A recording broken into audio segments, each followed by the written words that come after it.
తాకట్లో ఉన్న బంగారాన్ని విడిపించి ఆ రోజున మార్కెట్ ధర కట్టి మిగిలిన డబ్బును మీకు అందిస్తుంది కొమ్మూరి గోల్డ్.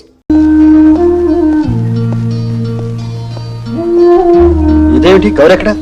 సినిమాకి వెళ్ళారు. సినిమాకా? ఆవిడ రానని చెప్పింది. రజనీ బలవంతం చేసి తీసుకెళ్ళింది. పైగా మీరు ఆలస్యంగా వస్తున్నారు, ఎప్పుడు వస్తారో తెలియక. మరి నువ్వు అటు చేస్తున్నావేంటి? ఏ నేను ఆడదానికానా? ఇంట్లో ఖాళీగా ఉండి ఏం చేయమంటారు? వంట అయిపోయింది, మీరు భోజనం చేస్తానంటే వడ్డిస్తాను. నాకు తినాలనిపించడం లేదు.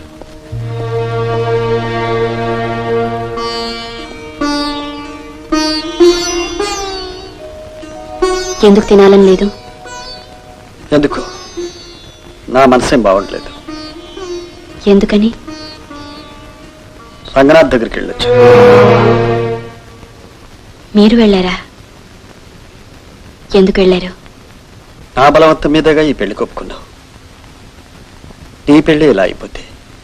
నిజమే, బలవంతంగా పెళ్లి చేయగలం, కానీ బలవంతంగా మనసు ఇవ్వలేం, పుచ్చుకోలేం. బలవంతంగా కాపురం చేయలేం కూడా. ఇష్టం లేకపోయినా కొన్ని చేయాలి. అది మీలా అందరు చేయలేరు. నిజమే. గమ్యం చేరాలనుకున్నప్పుడు, వెళ్ళడానికి ఆ రైలు తప్ప మరో రైలు లేనప్పుడు, అందులో కూర్చోవడానికి చోటు లేకపోయినా నిలబడైనా ప్రయాణం చేయాలి, తప్పదు. అలాగని నిప్పులు జరిగే ఇంజిన్ మీద నిలబడి ప్రయాణం చేయలేరుగా. అయితే ఇప్పుడేం చేయాలనుకుంటున్నావు? అంటే మీరు వెళ్ళిన రాయబారం చెడిపోయినట్టేగా. అతను రాక్షసులా ఉన్నాడు. పొరపాటు. రాక్షసుల్లో కూడా కొంతమంది మంచి వాళ్ళు ఉన్నారు. కళ్యాణి, నేను నిర్ణయానికి వచ్చాను. నువ్వు ఈ ఇంట్లోనే ఉంటూ మా ఆఫీసులో ఉద్యోగం చేద్దావు. కానీ నేను కూడా ఒక నిర్ణయానికి వచ్చాను. ఎవరికి కనపడకుండా దూరంగా వెళ్ళిపోదామని. కళ్యాణి, ఏం జరిగింది? ఇక్కడ నీకేమైనా ఇబ్బందిగా ఉందా? గౌరీ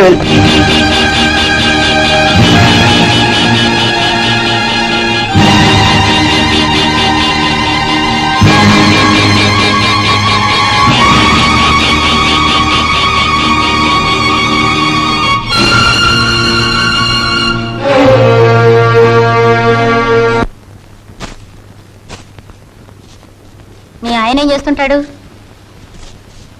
వదిలేశాడట. ఎందుకని? మీ ఆయన లాగే. మా ఆయన నన్నేం వదలలేదు, నేనే ఆయన వదిలేశాను. అవును, వీళ్ళ ఆయన నీకెలా తెలుసు? మా నాన్నగారికి తెలుసు. పుట్టింటి తరఫా అత్తింటి తరఫా? ఫ్రెండ్స్. ఏం ఫ్రెండ్స్? Family friends. బాయ్ ఫ్రెండా?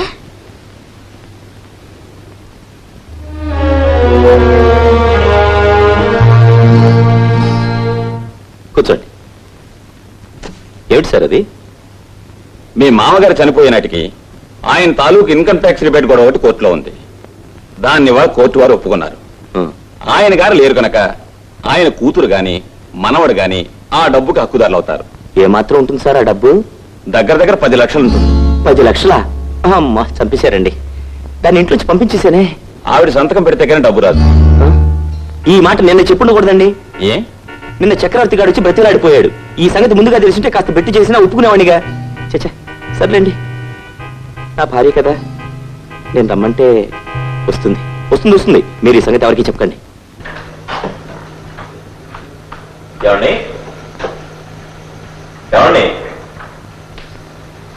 ఎవరండి? చక్రవర్తి గారు నారని. లేరండి. మీరెవరు? కళ్యాణి భర్త. మీరేనా ఆవిడ వదిలేసిన ప్రభుత్వులు? లేదండి, సంసారం అన్నాక భార్యాభర్తలు అన్నాక చిన్న చిన్న కలహాలు రాకపో. నేను తొందరపడ్డ మాట వాస్తవమే. ఒకరోజు నా స్నేహితులందరూ పట్టుబట్టడం వల్ల తాగి ఇంటికి వచ్చాను. ఎందుకు తాగి వచ్చావని ఆ మైకంలో నా ఇష్టం అన్నారు. నీ ఇష్టమైతే నేను తాగుతానంది. కోపంతో కొట్టారు. అంతేనండి, అంతే నేను చేసిన తప్పు. దాంతో బాబుని తీసుకుని వెళ్ళిపోయింది. బాబుని చూడకుండా నేను ఉండలేను. ఆమె లేకుండా నేను బ్రతకలేను. ఆమె కోసం తిరిగి తిరిగి తిరిగి తిరిగి ఇంకా తాగుపోతున్నాయ్యా. తెలుసుకున్నాక నా భార్యని నేను కలుసుకోవాలని, నా బాబుని నాతో తీసుకువెళ్ళాలని ఎంతో ఆశగా వచ్చాను. ఏమండి, నా సంసారం నిలబెట్టండి, నా భార్యను నాతో పంపించండి, ఈ పుణ్యాన్ని మీ చేతులతో కట్టుకోండి. అలాగే అన్నయ్య గారు, రండి కూర్చోండి. ఏమండి కళ్యాణి గారు, ఒకసారి ఇటు రండి. మీ వారు వచ్చారండి.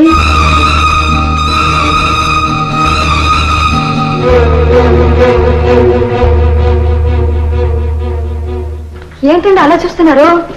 మిమ్మల్ని తీసుకెళ్ళడానికి మీ వారు వచ్చారండి. జరిగిన పొరపాటుకి సిగ్గుపడుతున్నాను కళ్యాణి. నీకు అభ్యంతరం లేకపోతే నీ కాళ్ళు పట్టుకుంటాను.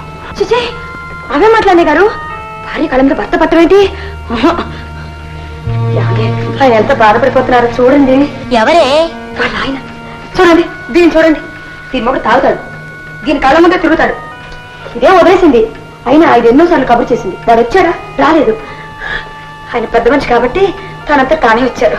బయలుదేరండి, బయలుదేరి వెళ్ళండి.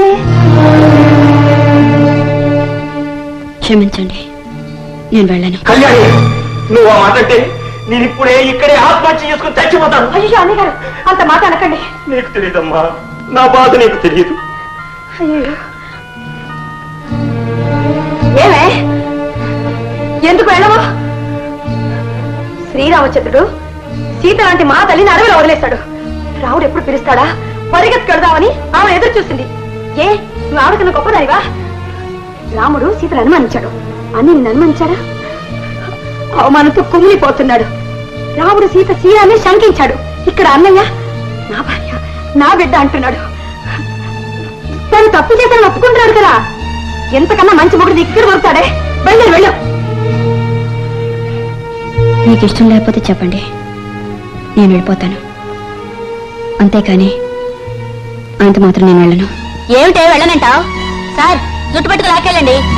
అవును అన్నయ్య గారు, తాళి కట్టిన భర్తకి ఏం చేయడానికి హక్కు ఉంది. తీసుకెళ్ళండి, మీరు తీసుకెళ్ళండి. అనవసరమైన విషయాల్లోనూ నీకు సంబంధం లేని వ్యవహారాల్లోనూ జోక్యం చేసుకోవద్దు. వెళ్ళి నువ్వు కూడా బాబుపడి.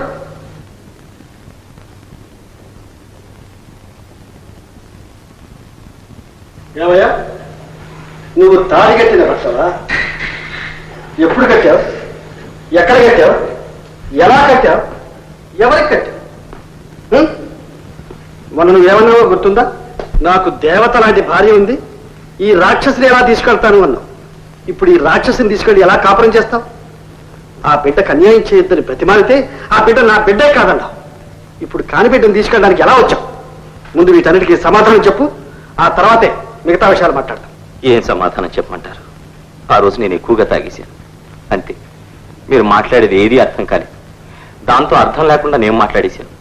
తర్వాత తెలుసుకున్నాను ఎంత తప్పు చేశాను అని. నాకు నా భార్య కావాలి, నా బిడ్డ కావాలి, అందుకే వచ్చేసాను. నువ్వెందుకు వచ్చావో నాకు బాగా తెలుసు. ప్రమాణ పూర్తిగా అందుకే వచ్చాను. అలాగే అయితే ఈ నోటీస్ ఏమిటి? వాళ్ళ నాన్నగారి ఇన్కమ్ ట్యాక్స్ లావాదేవీల్లో ప్రభుత్వం తిరిగి ఇచ్చే రిబేట్ నోటీస్, అవునా? ఆ డబ్బు తీసుకోవాలంటే ఆమె రావాలి, లేదా ఆ బిడ్డ రావాలి. నువ్వు వచ్చింది అందుకే అందుకే అందుకే నిజమేనే వేశారు. ఎప్పుడు వేశారో నాకే తెలియదు. బాబాయ్, డబ్బు కోసం గడ్డి తినేని ఇలాంటి వేధవల్ని, ఏ అవసరానికి ఆ రంగులు మార్చే సన్నాసుల్ని నిలువు నాకు కాచి తప్పాలి.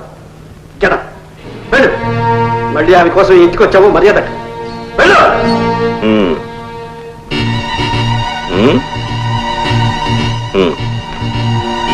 నీ అసలు రంగు నాకు ఇప్పుడు అర్థమైంది. ఆ రోజున మా ఇంటికి వచ్చింది మా కాపురాన్ని నిలబెట్టడానికి కాదు, చెడగొట్టడానికి. నన్ను రెచ్చగొట్టేవు, నా చేత ఆ మాటలు అనిపించావు. నీకు కావలసింది నేను ఆమెను కాదండం, వదిలేయడం. నేను ఆమెను వదిలేస్తే నువ్వు ఆమెతో హాయిగా సుఖంగా కాపురం చేయాలి. నీ భార్య అమాయకురాలు కాబట్టి, నువ్వు నోరు మూసుకుని లోపలికి పో అంటే పోయే పిచ్చిది కాబట్టి నువ్వు ఇలా ప్రవర్తించగలుగుతున్నావు. నీకు నాకు తేడా ఏమిటి? కట్టుకున్న భార్య ఉండగా నేను తాగి మరొక దాంతో తిరిగాను. ఇప్పుడు నువ్వు చేస్తున్నది ఏమిటి? కట్టుకున్న భార్య ఉండగా మరొకటి పెళ్ళాన్ని లేపుకొచ్చి ఇంట్లో పెట్టుకుని దాంతో గురుకుతున్నావు. నీకు నాకు తేడా ఏమిటి? ఓకే, ఆమె నా భార్య ఎలా కాదో, నా ఇంటికి ఎందుకు రాదో, నాతో ఎలా కాపురం చేయడో చూస్తాను.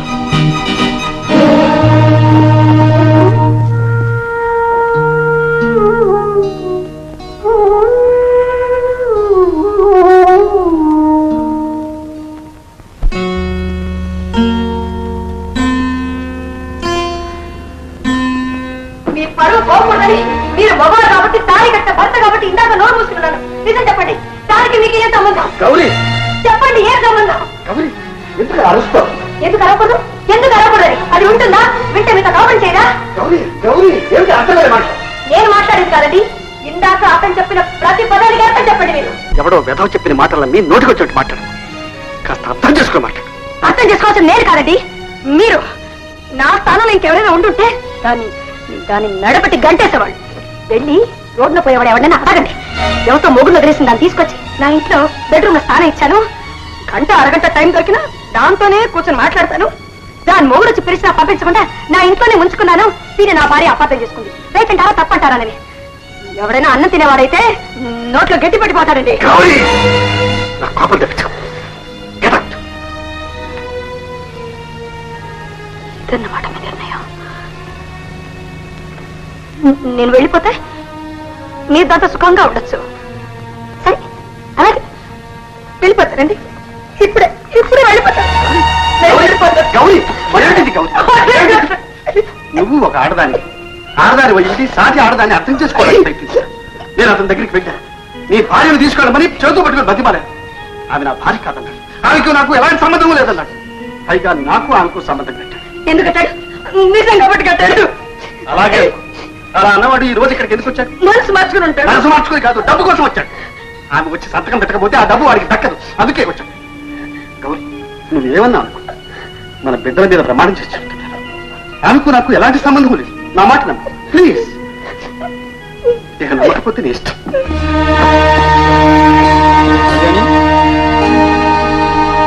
కళ్యాణి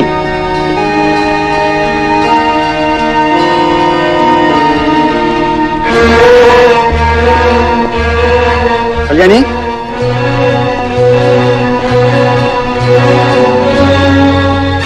కళ్యాణి కళ్యాణి కళ్యాణి ఆగు. ఏమిటిది? వద్దండి, నన్ను వెళ్ళనివ్వండి.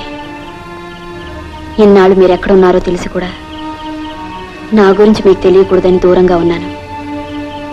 మీరు చూసిన తర్వాత మీ మనసు బాధ పెట్టకూడదని వచ్చాను. వచ్చి అందరినీ బాధ పెడుతున్నాను. వెళ్ళి ఎక్కడ ఉంటావు? లోకంలో నా లాంటి దిక్కులేని వాళ్ళు చాలా మంది ఉన్నారు. వాళ్ళంతా బతకటం లేదు, చచ్చిపోతున్నారా? నేను బ్రతికుండగానే నువ్వు దిక్కులేని దాని అంటావు. లోకంలో ఉన్న దిక్కులేని వాళ్ళందరికీ ఎక్కడో ఒక చోట కావాల్సిన వాళ్ళు ఉంటారు. ఉన్నా సహాయం పొందే అదృష్టం యువతులు వాళ్ళు కూడా ఉండాలిగా. ఆమె మాటలకే నువ్వు వెళ్ళిపోతున్నావు. ఏ ఆడదైనా ఆ స్థానంలో ఉంటే అలాగే మాట్లాడుతుంది. లేదు కళ్యాణి, ఆమె వట్టి మూర్ఖురాలు. పరిస్థితిని అర్థం చేసుకోలేక అలా మాట్లాడుతుంది. ఆవిడ అర్థం చేసుకున్నప్పుడు నేనైనా అర్థం చేసుకోవాలిగా. కళ్యాణి ఇద్దరు అర్థం చేసుకోకుండా ప్రవర్తిస్తే మధ్యలో మీరేమైపోతారు చెప్పండి.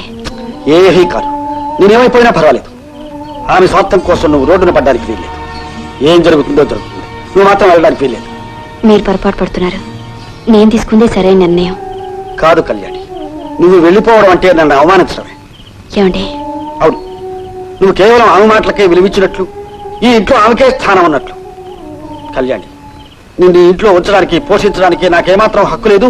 ఈ ఇంట్లో ఉన్న స్థానం నాకు అదే నువ్వు అనుకుంటే అలాగే వెళ్ళి.